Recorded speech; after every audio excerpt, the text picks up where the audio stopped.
The headlines broadcast a surge in kinetic hardware. Lockheed is dramatically increasing Patriot missile production. This is the hardware of conventional deterrence, a visible threat for a predictable battlefield. It is also an obsolete security blanket. The strategic focus on intercepting missiles is a fundamental misreading of the emerging threat doctrine. The real vector is not loud. It is silent. Analysts at CSIS and RUSI have documented for years the extreme vulnerability of the global network of undersea fiber optic cables. These are the arteries of the world's financial system. A kinetic cost of less than $1 million, the price of a commercially available submersible drone, can sever a data corridor carrying trillions in daily transactions. This is not warfare. It is economic demolition. Simultaneously, the weaponization of low Earth orbit is complete. The threat is not nuclear bombardment from space, but systemic blinding. Commercially derived technologies can be deployed to disable or destroy critical GPS and communication satellites, effectively erasing a superpower's situational awareness. When the KAP imposes flight bans over a natural event like a volcano, it demonstrates a known protocol: airspace control under systemic shock. The same principle applies when the shock is not geological, but digital. This creates a new, terrifying strategic condition: the blind Leviathan. A major power, stripped of its digital senses, becomes an existential liability. Without data from its undersea cables or positioning from its satellites, its complex systems default to a launch-on warning protocol, but the warnings themselves are now gone. It cannot see. It cannot hear. It can only lash out based on preloaded instructions. Engineered economic insolvency, like the U.S. blockade on Venezuela, creates the market for this exact form of asymmetric retaliation. When a state's solvency is attacked, it is forced to procure the cheapest, most disproportionately effective weapon. Commercial AI-guided drones, already hitting a 70% kill rate, are the blueprint. The target is no longer a tank. The target is the nervous system of the global economy. This is the mathematical certainty of the blind Leviathan, a digitally decapitated superpower twitching on the world stage with its finger on the trigger. The motive is not victory. It is solvency. A major conventional war is the most expensive form of liability management on a national balance sheet. It is a kinetic bailout, executed when a regime's domestic political and economic liabilities become terminal. CSIS and RUSI analysis frames recent major conflicts not as strategic choices, but as solvency crises. Facing an unpopular domestic agenda, a state will burn through its military assets to stave off internal collapse. This is the protocol. We see the prerequisite conditions being engineered globally. The U.S. blockade on Venezuelan oil exports is a textbook example. It's not diplomacy, it's the deliberate induction of a balance sheet collapse.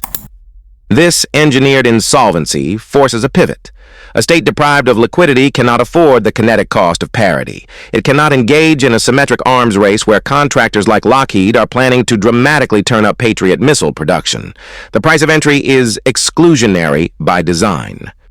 Weakness creates a predictable market for asymmetric retaliation. That market is now serviced by commercial technology, with entities like Eric Schmidt's AI drones reportedly hitting a 70% kill rate.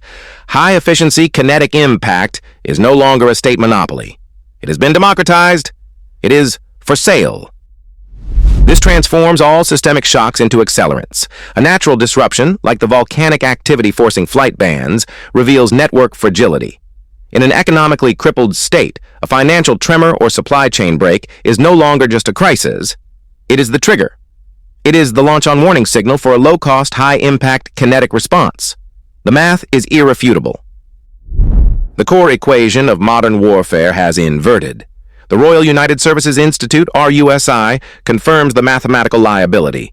A primary battle tank, a $5 million kinetic asset, can now be neutralized by a $500 commercial drone. This is not an anomaly, it is the new economic reality of combat. This radical cost asymmetry is what analysts term the democratization of violence.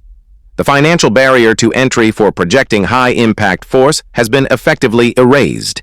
An economically crippled state, facing a solvency crisis from an instrument like an oil blockade, no longer requires a peer-level military to impose costs. It simply requires access to the commercial technology market.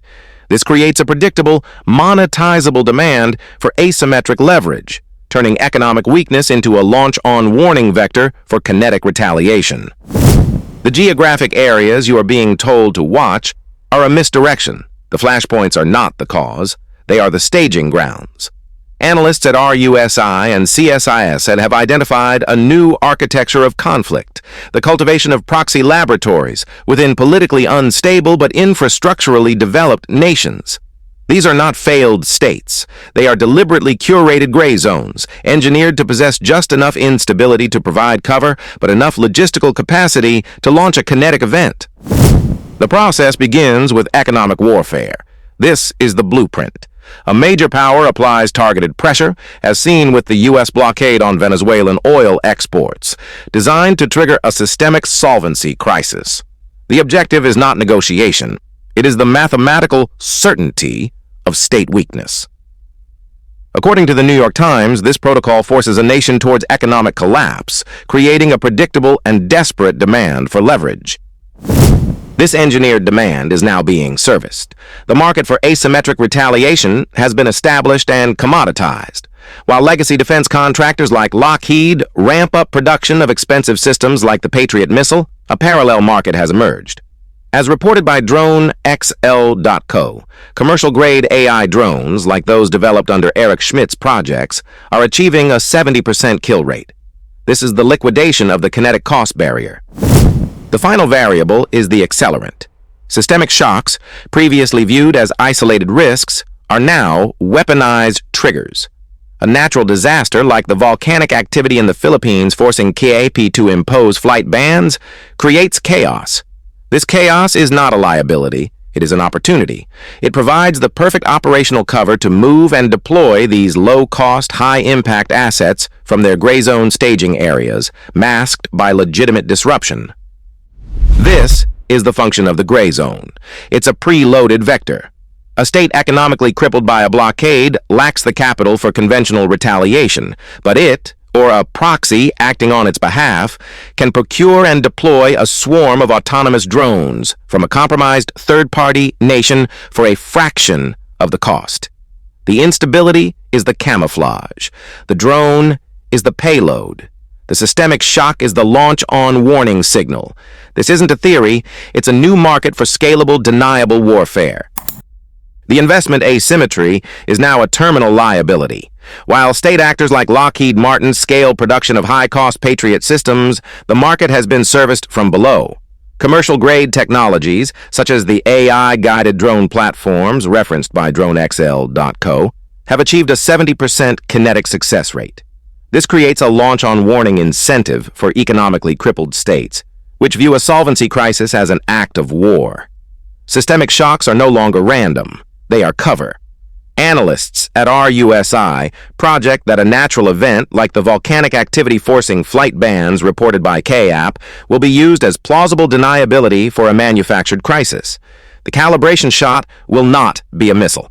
Within 12 months, expect a coordinated swarm of low-signature, commercially derived drones to execute a cascading power failure at a Tier 1 North American container port.